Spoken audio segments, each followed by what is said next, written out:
गोश्त खोर मौलाना गोश्त खाते हैं और स्टेजों पर चिल्लाते हैं। मैंने जवाब में कहा अल्लाह का बड़ा शुक्र है गोबर खोर तो नहीं है। अल्लाह का बड़ा शुक्र है हम गोबर को कोहे नूर कहने वाले तो नहीं हैं। अल्लाह ने दूध पीने वाली कौम में पैदा किया है, पेशाब पीने वाली में नहीं। नारे की बात है। मैंने किसी जगह तकरीर किया तो मुझे छेड़खानी कर रहे थे, हमारे दीन से कोई ताल्लुक नहीं। मैंने किसी छोटे दज्जाल के बारे में कहा तो उन्हें बड़ी लग गई थी। आज की तकरीर फिर वो सुन रहा होगा साहब, मैं कहता हूँ मुझे उन्होंने मैसेज में कहा है गोश्त खोर मौलाना, गोश्त खोर मौलाना गोश्त खाते हैं और स्टेजों पर चिल्लाते हैं। मैंने जवाब में कहा अल्लाह का बड़ा शुक्र है गोबर खोर तो नहीं है। अल्लाह का बड़ा शुक्र है हम गोबर को कोहे नूर कहने वाले तो नहीं हैं। अल्लाह ने दूध पीने वाली कौम में पैदा किया है, पेशाब पीने वाली में नहीं। नारे तकबीर, नारे रिसालत, नारे हैदरी। मेरे अजीजों, ये कोई बात लतीफे की नहीं है और ना ही छेड़खानी की बात है। मैं उनसे कहता हूँ हमें छेड़ो मत, हम अपने नबी की बात करते हैं, हम अपने नबी की बात करते हैं। और जहाँ फिर तुम छेड़ोगे तो फिर हम अपने तौर पर जवाब भी देते रहेंगे इंशाअल्लाह। इसलिए कि अपनी अपनी किस्मत की बात है। मुझे गोश्त खोर मौलाना कह रहे हो और ख़ुद की हालत मालूम नहीं है। अल्लाह करीम का शुक्र है कि हमने दुनिया में देखा है गोश्त खाने वाला भी शेर ही हुआ करता है और गोबर खाने वाला सूअर तो नहीं है। अल्लाह का बड़ा करोड़ा एहसान है। मैं उन बातों में नहीं आ रहा, लेकिन एक बात जरूर कहना चाहता हूं, सुनियो एक बात, कि दुनिया हजार ताने दे, हमें फर्क नहीं पड़ना चाहिए। अपने नबी के अखलाक को खुल कर कहना है। मैं आपसे पूछता हूं क्या हमारा ये ईमान है या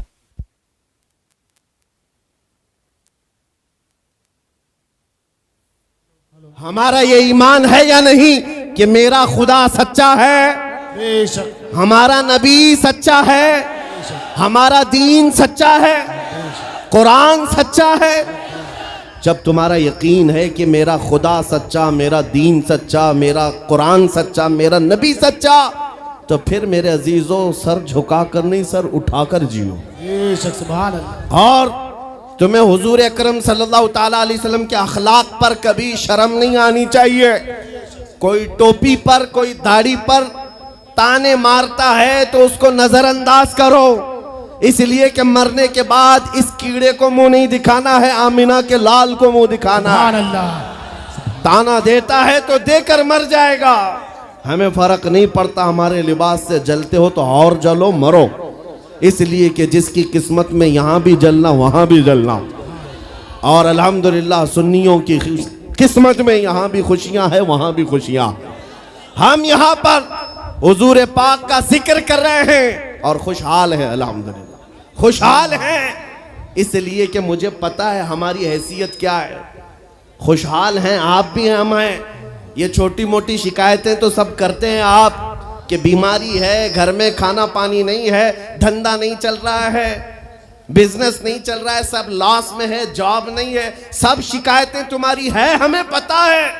मेरे अजीजों, हम तो बार बार ये रोना रोते हैं, हम बड़ी कमज़ोर कौम हैं, हम बड़ी कमज़ोर कौम हैं, हम बड़ी कमज़ोर कौम हैं। लेकिन मीडिया के दज्जाली कुत्ते बार बार भौंक भौंक कर बताते हैं तुम कुछ हो, तुम कमज़ोर नहीं हो।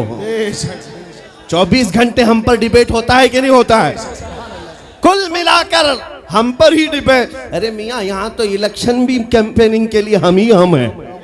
हमारे मुद्दे को लेकर के ही सबको लड़ाना है, सबके दरमियान। मैं आपसे ये कहता हूँ, ये बातें यूं ही नहीं, वो बार बार तुम्हें भौंक कर बता रहे हैं तुम कुछ हो, लेकिन तुम कहते हो नहीं मैं कुछ नहीं हूं, हम कमजोर हैं। वो कहते हैं नहीं कमजोर नहीं, तुम कुछ हो। एक तरफ तो कहते हैं कुछ नहीं है, सब बिखरे हुए लोग हैं, पंचर पुत्र भी कहते हैं, लेकिन फिर हम उनसे कहते हैं मियाँ पंचर पुत्र है तो 24 घंटे डिबेट हम पर क्यों करते हो? डर किस बात का है? किस बात का डर है? क्या दूसरी और कौमें नहीं हैं जिसको निशाना बनाओगे? अरे 70 कौमें मौजूद हैं, लेकिन हमें पता है तुम्हारी आंखों में अगर कोई चुभता है तो गुलाम मुस्तफ़ा ही है, इसलिए कि उन्हें भी तारीख पता है। ये अगर निकल पड़े हैं सहरा से बगैर चप्पल के पैबंद लगे कपड़ों से तो कैसर और किसरा को भी धूल चटा सकते हैं। वह दुनिया की सुपर पावर ताकतों को घुटने टेकने पर मजबूर करने वाली कौम वो उमर बिन खत्ताब के शागिर्द थे, सहाबाए कराम थे। दुनिया को तारीख पता है कि ये जिस दिन पढ़ने लग गए खालिद बिन वलीद को, जिस दिन ये पढ़ने लग गए सलाहुद्दीन अय्यूबी को, जिस दिन इनको कोई कहने लग गया कि तुम्हारा कोई शिहाबुद्दीन गौरी भी था, तुम्हारा कोई औरंगजेब भी था, तो फिर ये मुर्दा और मुरझाई हुई कौम दोबारा उठने लग गई तो अच्छे अच्छों की नींद हराम हो सकती है। इसीलिए कहा जाता है मुसलमानों के मोहल्ले में नशा बांटो, मुसलमानों को नशा करवाओ, नशा बेचने वाले यही, नशा करने वाले यही, इसलिए कि ये जब तक नशा में रहेंगे हम सुकून से रहेंगे, और जिस दिन ये उठ गए तो दूसरों के सुकून के लाले पड़ जाएंगे। इसलिए मेरे अजीजों, मैं तुम्हें बेदार करने के लिए आया हूं और दुनिया की नजरों में खटकता रहूंगा, लेकिन मेरे पास जितना भी वक्त मौजूद है मैं खामोश नहीं रहूंगा इंशाअल्लाह अज़ीज़। कल को भी अगर मेरी फांसी हो जाए मुझे इस बात की परवाह नहीं है, दुनिया से जाएंगे। हमारे एक के मर जाने के बाद उन कुत्तों से कहता हूं कि इसको ये मत समझ लेना कि इस्लाम खत्म हो जाएगा, मुझ जैसे 1000 कट भी जाएं तब भी हम नारा यही लगाएंगे, इस्लाम जिंदा होता है हर करबला के बाद। नारे तकबीर, नारे रिसालत, शहंशाह खिताबत, शेरे हिंदुस्तान सलमान मुफ्ती सलमान हजारी साहब किबला। सुभान अल्लाह, सुभान अल्लाह। मेरे अजीजों, बात आज ईमान की है। मैंने आज तक किसी तकरीर में किसी को असलहा उठाने की बात नहीं की, मैंने कभी किसी को बंदूक बारूद चाकू तलवार की बात नहीं की, और ना ही हमें जरूरत है। मेरे अजीजों, हम तो चाहते हैं कि तुम इश्क रसूल का जामा पहन लो, हुजूर की मोहब्बत का लिबास पहन लो। मेरे अजीजों, चाकू ब्लेड भी उठाने की जरूरत नहीं, तुम्हारे चलते फिरते देखकर कितने कीड़े फना हो जाए। हाँ, सिर्फ तुम्हारी चलत फिरत से कई कुत्ते नालियों में मर जाएं। सबको समझ में आती है बात। और जिन लोगों ने मुझसे पूछा था बार बार आप कुत्ते किसको कहते हैं, मैंने कहा कोई सुन्नी मुझसे पूछा ही नहीं, किसी ने मुझसे पूछा ही नहीं। ये सारी तकरीरें सुन रहे हैं, आपने पहले ही पूछा तो कहीं ऐसा तो नहीं कि जख्म पर जाकर बात लगी हो। खैर मेरे अजीजों, आपको मैं बारहा बेदार इस बात के लिए करना चाहता हूं, हुजूर के अगर गुलाम हैं तो पूरे गुलाम बनो, पूरे गुलाम। आज के दिन अगर एक नौजवान भी ये अहद कर लिया कि मैंने अपनी मर्जी से बहुत जिंदगी गुजारी है, अपनी लाइफ में बहुत इंजॉय किया है, लेकिन आज के दिन से ये तय करूंगा कि जीऊंगा तो मेरे नबी की मर्जी से जीऊंगा, जिसने भी तय कर लिया, मैं समझता हूं कि ये जलसा वसूल हो गया, हुजूर के कदमों में पहुंच गया। मैं बताओ ए नौजवानों, बचा क्या है हमारी जिंदगी में और क्या बाकी है? क्या चाहिए तुम्हें? पूरी दुनिया तुम नाक रगड़ रगड़ कर हासिल कर भी लिए तो एक दिन तो मौत आनी है, एक दिन तो दुनिया से जाना है। सारी दौलत छोड़कर जाओगे, इस बात पर सबका यकीन है। तुमने खुद अपने हाथों से कितने मुर्दे दफनाए, तुमने कितने लोगों की कब्रों को खुद अपने हाथों से बंद किया। आज जो ये आंखें खुली हैं अचानक बंद कर दी जाएंगी, ये धड़कनें रुक जाएंगी, तुम हाथ पैर भी नहीं उठा सकते, और ये पूरे लोग उठाकर तुम्हें इतनी छोटी कब्र में डाल कर आते हैं जहां करवट लेने की भी जगह नहीं, सांस और हवा के लिए कोई रोशनदान नहीं, खिड़की नहीं। इतने घने अंधेरे के अंदर तुम तन्हा होते हो, उस कब्र के मुतालिक सोचो। वहां मुनकर नकीर जिसके बारे में पूछ रहे होंगे वो ताजदार मदीना की जात होगी। हुजूर के बारे में तुमसे पूछा जा रहा है कि तुम उनके बारे में क्या कहते थे। इसलिए सुन्नियों, आज ही हम तैयारी क्यों ना कर लें कि कल को कब्र में हमसे फरिश्ते पूछें इनके बारे में क्या कहते थे, तो वहां पुकार कर नकीरैन से कहना तुम पूछ रहे हो इनके बारे में क्या कहते थे, अरे मर के पहुंचा हूं यहां इस दिलरुबा के वास्ते।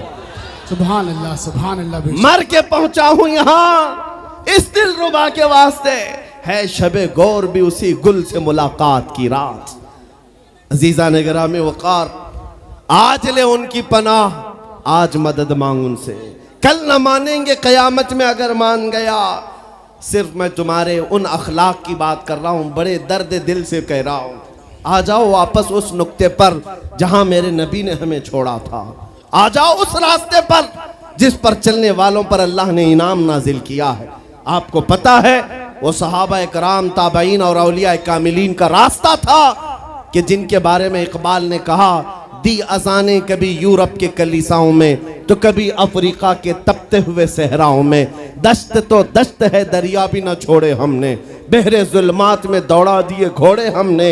आ गया ऐन लड़ाई में गर वक्त नमाज, किबला रूहों के जमीन बोस हुई कौमे हिजाज। एक ही सब में खड़े हो गए महमूद आयाज, न कोई बंदा रहा न कोई बंदा नवाज। यह हमारी तारीख थी, यह हमारी तारीख थी। मोहम्मद अरबी सल्लल्लाहु ताला अलैहि वसल्लम के गुलामों की तारीख थी। वो जिस जगह जाते थे परचम इस्लाम लहराते थे। जहां चल पड़े हवाओं का रुख मोड़ दिया, आंधियों को तोड़ दिया, समंदरों में रास्ता बना लिया। अरे दरिया दजला में घोड़े दौड़ा दिए। ये नबी पाक के गुलाम थे, दुनिया उनसे खौफजदा थी। क्या था उनका नारा? उनका नारा ये था, टल न सकते थे जंग में अगर अड़ जाते थे, पांव शेरों के मैदान से उखड़ जाते थे। अरे हक से सरकश हुआ कोई तो बिगड़ जाते थे। तेग क्या चीज है, हम तोप से भी लड़ जाते थे। नारे तकबीर, नारे रिसालत। देखो देखो कौन आया, देखो देखो कौन आया। तवज्जो की बात है, हम उस कौम के वारिसीन में से हैं दुनिया जिनकी तारीख जानती है। आपको पता है अंग्रेज तारीख दान है, अंग्रेज है, उसका कोई ताल्लुक मेरे दीन से नहीं, लेकिन तारीख लिखने में उसने ये बात लिखी कि मैंने ऐसा जर्नेल देखा ही नहीं जैसा सलाहुद्दीन था, इसलिए कि उसके जज्बे जैसा मैंने एक भी जर्नल देखा नहीं। एक बार का वाकया लिखा है कि 12,000 की फौज थी सलाहुद्दीन के साथ, 12,000 की फौज थी सलाहुद्दीन अय्यूबी के साथ। और जिस वक्त वो मैदान में उतरा, मुकाबिल में सलीबियों की तादाद 4 लाख की थी, 4 लाख की थी। 4 लाख की तादाद देखकर ना वो घबराया ना भागा, पलट कर अपनी फौज से पूछा, क्या मशवरा है तुम्हारा, मुकाबिल में उतरे या नहीं उतरे। सलाहुद्दीन के लश्करी और उसके नौजवान सिपाही आम लोग नहीं थे, जज्बा जवान था। अर्ज किया है सलाहुद्दीन हमारे सिपह सालार, रसूलुल्लाह के सहाबा तादाद देखकर उतरते थे तो हम भी तादाद देख के उतरेंगे। अगर नबी के सहाबा तादाद नहीं देखते थे तो हम भी इस तादाद का कोई परवाह नहीं करेंगे। सलाहुद्दीन उनकी बातों को लेकर उतर तो पड़ा। तारीख लिखने वाला अंग्रेज आदमी है, कहता है मुकाबला कर लेना और बात होती है, लेकिन 4 लाख को तितर बितर करके रख देना तारीख की अलग बात होती है। सलाहुद्दीन के इस कारनामे के बाद वो अंग्रेज तारीखदान कहता है हमारे इलाकों में हाल ये हो गया था, हमारे यहाँ की माएँ अपने बच्चों को थपकियां देकर सुलाती थी और ये कहती थी कि बेटा सो जा नहीं तो सलाहुद्दीन आ जाए। सुभान अल्लाह, सुभान अल्लाह। ये मैं इसलिए बातें अर्ज कर रहा हूँ कि सलाहुद्दीन अय्यूबी की ताकत वो उनकी अपनी बॉडी की ताकत नहीं थी, वो ना ही किसी जगह से वर्जिश करके हासिल की हुई ताकत थी। सलाहुद्दीन की ताकत इश्क़ मुस्तफ़ा की वजह से थी। वो मोहब्बत रसूल का पैकर था। हमने तारीख में उन जवानों को देखा है जिन्होंने तारीख उलट करके रख दिया है, जिन्होंने जमीन में एक अलग परचम लहरा कर रख दिया है। आपको पता है इसी हिंदुस्तान की सरजमीन पर सबसे पहला 10,000 का लश्कर लेकर आने वाला एक जवान अरब से सबसे पहले आने वाला मोहम्मद बिन कासिम सिर्फ 19 साल की उम्र में आया था। 19 साल की उम्र में आया था।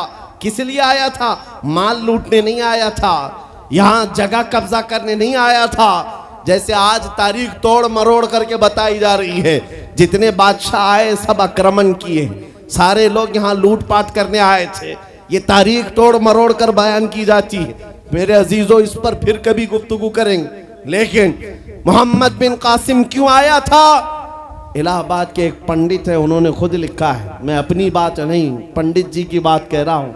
उस वक्त हालात ऐसे हो गए थे कि चंद औरतें, मुसलमान औरतें जो श्रीलंका की सरजमीन से हज के लिए जा रही थी, उस वक्त राजा दाबिर सिंह उसके कुछ गुंडों ने इन औरतों को पकड़ लिया, उनकी इज्जत लूटी, उनका माल लूटा, उनको कैदी बनाया। उन औरतों ने उस वक्त पुकार कर कहा था कि कोई है जो हमारी इज्जत बचाएगा। कोई तिजारत करने वाला बाहर से आया हुआ ताजिर बात सुन करके अरब गया। अरब में जाकर गवर्नर जो था उसके सामने वाकया बयान कर रहा था। 19 साल का जवान मोहम्मद बिन कासिम वहां से गुजर रहा था। उसने इतना वाकया सुना कि हिंद की सरजमीन पर कुछ हमारी बहनों की इज्जत लूटी जा रही है। वहीं खड़े होकर उसने कहा, लब्बैक या उख्ती, ऐ मेरी बहन, मैं तेरी इज्जत की हिफाजत के लिए आ रहा हूं। वहां से पुकारा अपने चचा जो गवर्नर था उस वक्त, उससे 10,000 का लश्कर लेकर के सबसे पहले यहाँ आने वाला मोहम्मद बिन कासिम किस लिए आया था? माल लूटने के लिए नहीं, औरतों की इज्जत बचाने के लिए आया था। हिंदुस्तान की सरजमीन पर कदम रखा और उसके बाद सामने मुकाबिल में फौरन जंग के लिए नहीं आया। कहा कि जिन औरतों को कैदी बनाया वो छोड़ दो, जो हज के लिए जा रही थी उन्हें आजाद कर दो, और दूसरी बात जिन्होंने गुंडागर्दी की है उन्हें पकड़ो और जेल में डालो। राजा को घमंड था, उसने इनकार किया तो मोहम्मद बिन कासिम ने कहा, चलो आओ मोहम्मद अरबी के शेरों से मुकाबला हो जाए। 3 दिन का मुकाबला हुआ था, न राजा बचा न बाजा बचा, सारे हजारे इधर से उधर हो गए और मोहम्मद बिन कासिम का परचम लहराया। मेरे अजीजों, औरतों की इज्जत का मुहाफिज 19 साल का जवान था, जिसने आते ही औरतों की इज्जत भी बचाई और मेरे दीन का परचम भी लहराया। मैं आज पूछता हूं, हमारी उम्रें कितनी हो गई? कई जवान 25 साल 30 साल क्रॉस कर चुके। आज बहुत सारी औरतों की इज्जतें जब लूटी जाती हैं, तुम तो मोबाइल में देख देख करके शेयर कर देते हो, वीडियो इधर से उधर फैला देते हो और उसके बाद समझते हो हम बहुत बड़ा काम कर रहे हैं। हर कोई यही कहता है सबको शेयर करो, सबको शेयर करो। काय के लिए शेयर करो? मेरे अजीजों, ये कौन सी जंग लड़ रहे हो? व्हाट्सएप मोबाइल की जंग लड़ रहे हो? तुम्हारे अंदर अगर गैरत बाकी है तो मेरे अजीजों, किसी की इज्जत लुटते हुए देखकर तुम तमाशा नहीं कर सकते। ईमान बेदार करो, ईमान बेदार करो। ये आज हालात क्यों आए? इमाम गजाली की एक बात मैं सुनाता हूं। बहुत सालों पहले उस इमाम ने कहा था, 1000 साल पहले तकरीबन, उस इमाम ने कहा था, जब इस उम्मत के सामने उनके रसूल की तौहीन हो रही हो और उम्मत खामोश बैठी रहे तो चंद दिन इंतजार करें, इनकी माँ और बहनों को बाजार में लाकर नीलाम किया जाएगा, इनकी माँ और बहनों की इज्जत लूटी जाएगी और ये कुछ ना कर सकेंगे, इनके बच्चों को मारा जाएगा और ये कुछ ना कर सकेंगे। मैं आज महसूस कर रहा हूँ हुजूर की गुस्ताखी पर और तौहीन पर खामोश रहने का नतीजा ये है कि अब हमारे घर भी सलामत नहीं रहेंगे। लोग आज चीख रहे हैं, मस्जिदें वीरान हो गई, मस्जिदें टूट रही हैं, खानकाहें टूट रही हैं, न जाने कितने मज़ारात बिल्डोजर से ख़त्म किए जा रहे हैं। ये तमाम बातें अपनी जगह पर। मैं आपसे पूछता हूँ, जाने ईमान रसूलुल्लाह की इज्जत बाकी नहीं रही तो फिर कुछ भी बाकी नहीं रहा। वो जो न हो तो कुछ न हो, वो जो न थे तो कुछ न था। जान है वो जहान की और जान है तो जहान है। आपसे मैं यही कहना चाहता हूं, सीरियस हो जाओ, हसास हो जाओ। हंसी मजाक गलछड़े, ये लतीफे लोगों के दरमियान अय्याशियां खत्म कर डालो। आज हर एक के घर से धुआं उठ रहा है और लोग अभी खुशियां और तमाशा देखने में मसरूफ हैं। आज पूरी दुनिया में जो तमाशा है आप नहीं अंदाजा कर सकते।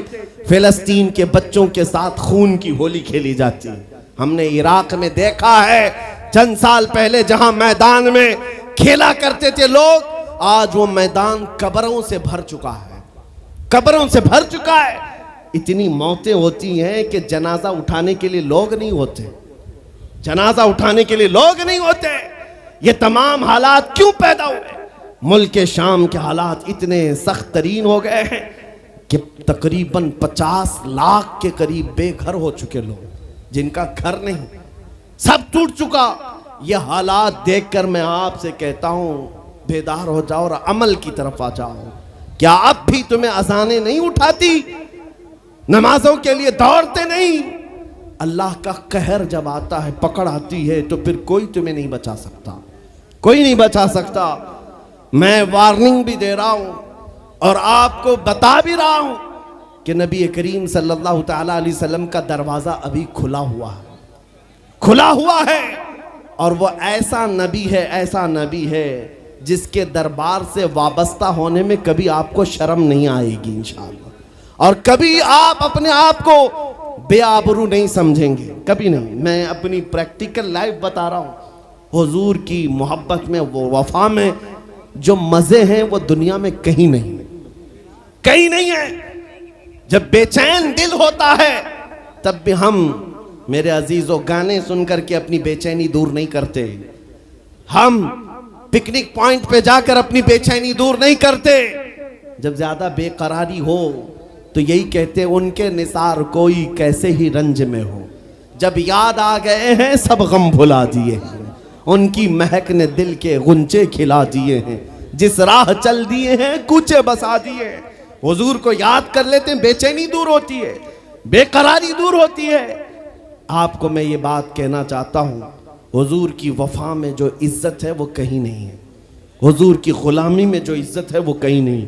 आज आपके दरमियान मैं यहाँ आया हूँ, फतेहपुर सिकरी पहली मर्तबा, लेकिन तुम्हारा जोश और जज्बा मेरे अजीज़ों, रात के 12 बजे के बाद मुझ जैसे एक अदना तालिब इल्म के इस्तकबाल के लिए अगर इतना मजमा खड़ा है, जो खड़ा है खड़ा है, जिसको जगह नहीं वो भी, जिसको जगह है वो भी। क्यों? कोई बड़े पार्टी का नेता आया है क्या? किसी गवर्नमेंट का ओहदेदार आया है? नहीं, सबको यहां पता है कोई नेता नहीं आया, हुजूर का एक गुलाम आया। हमारी आज जो इज्जत है वो सिर्फ इसीलिए है जब तक बिके न थे तो कोई पूछता न था। या रसूल अल्लाह, तुमने खरीद कर हमें अनमोल कर दिया। जब तक के मदीने से इशारे नहीं होते, रोशन मेरी किस्मत के सितारे नहीं होते। इसलिए आपसे भी कहता हूं, बेदाम ही बिक जाइए बाजार नबी में, बेदाम ही बिक जाइए बाजार नबी में। अरे इस शान के सौदे में खसारे नहीं होते। नारे तकबीर, लब्बैक लब्बैक लब्बैक या रसूल अल्लाह, लब्बैक लब्बैक लब्बैक या रसूल अल्लाह। ताजदार खत्म नबूवत, ताजदार खत्म नबूवत। मैं अपनी गुफ्तगू को समेटते हुए बात अर्ज करता हूं, तुम्हारे यकीन को बढ़ाने के लिए कहता हूं, आज भी तुम्हें पता होना चाहिए हमारे दर्द को कोई समझने वाला है तो आमिना का लाल है, वो मकीने गुंबद खजरा है, जो बेकसों का कस, जो बेसहारों का सहारा। उस रसूल पाक की आदत ही ये है, आता है फकीरों पे उन्हें प्यार कुछ ऐसा, खुद भीख दें और खुद कहें मंगते का भला हो। आपको मैं ये बात बार बार इसलिए कह रहा हूं कि तुम ये मांगना छोड़ दो, लोगों के यहाँ हाथ फैलाना छोड़ दो, इनकी उनकी नौकरी चाकरी करना छोड़ दो। मेरे मुर्शिद ताजु शरिया फरमाया करते, बुल हवस सुन सीमो जर की बंदगी अच्छी नहीं, बुल हवस सुन सीमो जर की बंदगी अच्छी नहीं, उनके दर की भीख अच्छी, सरवरी अच्छी नहीं। दुनिया में कहीं इज्जत नहीं पाओगे जो मेरे नबी की गुलामी में पाओगे। इसलिए कि हमने हुजूर से वाबस्ता होने वालों को देखा है। वो बिलाल हबशी हबशा के रहने वाले थे, अगरचे रंग काला था, लेकिन जब मेरे आका की गुलामी में आए तो मेरे आका ने उन्हें काबे की छत पर चढ़ा दिया और काबे की छत पर से अजान देकर बिलाल ने ये लोगों को बता दिया, ऐ लोगों मुझे देखो, रंग से इज्जत नहीं, मुस्तफा के कदमों से इज्जत है।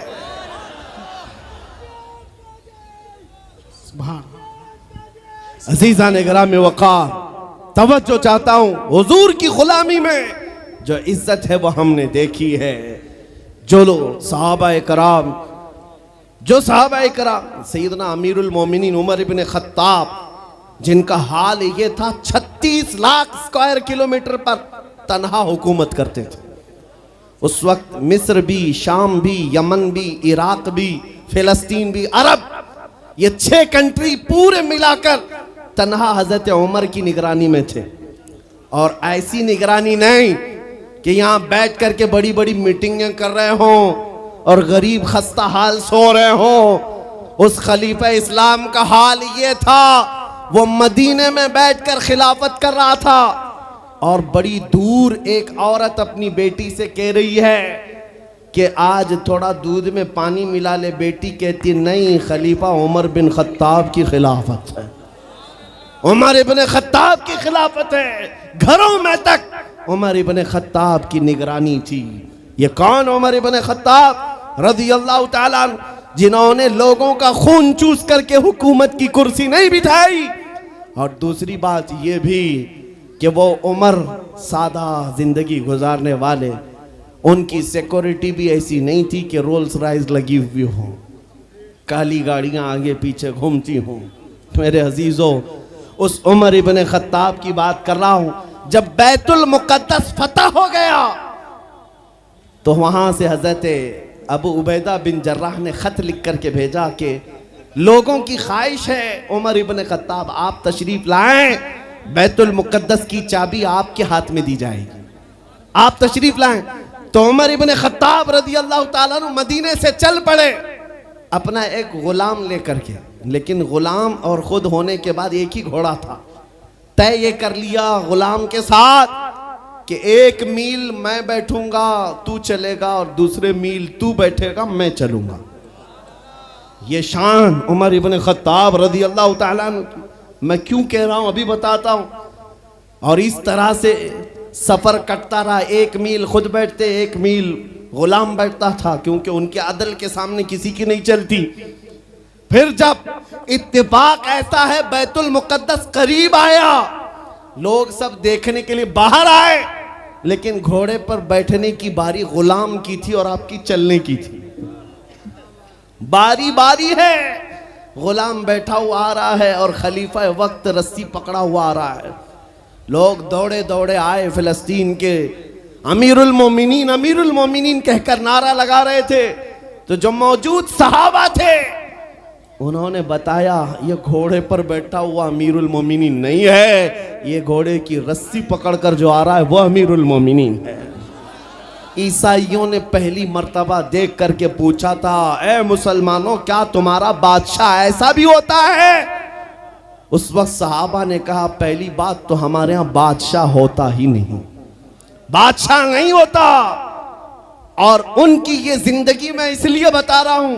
फिर ईसाइयों ने कहा अगर ये घोड़े की रस्सी पकड़कर चलता है तो इसके डर से कैसर और किसरा क्यों कांप रहे हैं? इसके डर से पूरा ईरान, पूरा रोम कांप रहा है। आखिर कौन सी ताकत है इस उमर के अंदर? ये तो रस्सी पकड़कर घोड़े लेकर चल रहा है। तब जानते हो मेरे अजीजों, उमर इब्न खत्ताब रज़ियल्लाहु ताला अन्हु ने लोगों को जमा करके बताया, ऐ लोगों सुनो, मेरी हैसियत सिर्फ इतनी थी, मैं खत्ताब का बेटा उमर, बचपन में 2 बकरियां मुझसे नहीं संभाली जाती और मेरे बाप मुझे हर दिन मारते थे, बकरियां नहीं संभालनी आती। लेकिन आज गौर से देखो, आंख खोलकर, वही खत्ताब का बेटा उमर है। 36 लाख स्क्वायर किलोमीटर पर तन्हा हुकूमत करता है। इसलिए नहीं कि खत्ताब का बेटा उमर है, इसलिए कि मोहम्मद अरबी का गुलाम उमर है। नारे तकबीर, नारे रिसालत, मरहबा या मुस्तफा, मरहबा या मुस्तफा। अजीज़ान गिरामी वक़ार, मैं आपको कई मिसालों से बता सकता हूँ। इज्जत सहाबा ने रसूलुल्लाह के कदमों से पाई है, इज्जत नबी पाक के कदमों से पाई है। आज जिस जलसे में जाएं, आला हजरत आला हजरत, अभी अगर मैं पूछूं अरे भैया लीड खींच रही है भैया, स्टेज पे से नीचे आया फालतू लोग, सब लीड खराब हो रही है, वो खींच के। अरे भैया फालतू लोग नीचे आ जाए, इतने लोग बैठने से कोई फायदा नहीं है, पूरी लीड खींची जा रही है माइकों की।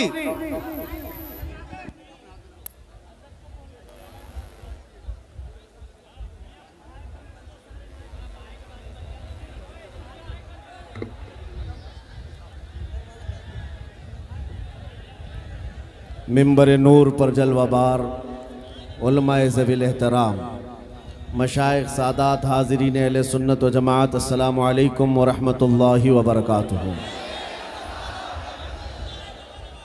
अल्हम्दुलिल्लाह, अल्हम्दुलिल्लाहिल हन्नानिल मन्नान, अल्लज़ी खलक़ल इंसान व अल्लमहुल बयान, वस्सलातु वस्सलामु अला रसूलिही सय्यिदिल इंसी वल जान व अला आलिही व अस्हाबिही ज़विल खैरि वल इहसान, अम्मा बअद।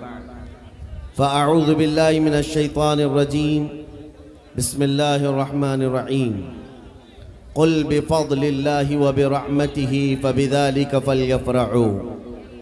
सदक़ल्लाहु मौलानल अज़ीम। बारगाह रिसालत मुआब सल्लल्लाहु तआला अलैहि वसल्लम में दुरूद पाक का हदिया पेश करें। अल्लाहुम्मा सल्लि अला सय्यिदिना व मौलाना मुहम्मद मअदनिल जूदि वल करम व आलिहि व अस्हाबिहिल किराम व इब्निहिल करीम व बारिक व सल्लिम सलातन दाइमतन सरमदन अबदा। अज़ीज़ान गिरामी वक़ार,